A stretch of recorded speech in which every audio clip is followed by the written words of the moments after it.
Oh, mag-isa ka na naman. Failure ka na naman siguro, ano? Alam mo, napapansin ko, mainipin ka. Kitang-kita nga sa gesture mo yung naiinis ka eh. Kasi failure ka na naman. Paulit-ulit na lang. May tendencyng sumuko ka pagka ganyan ka. Paalala ko to sa'yo ha. Ang pagkabigo, hindi yan katapusan.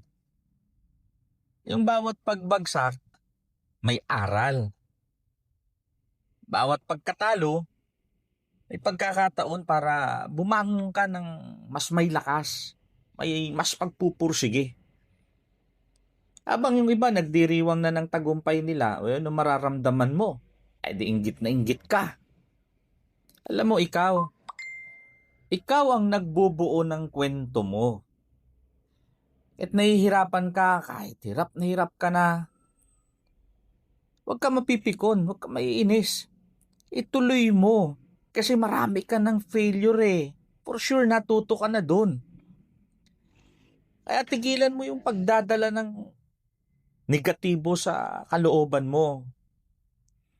Ang mga failure mo ngayon, magiging tulay mo yan para magawa mo ng mas malupit yung gustong gusto mo. Tingnan mo, isang araw, nasa kamay mo na ang gusto mo, magiging kwento na lang yung mga failures mo.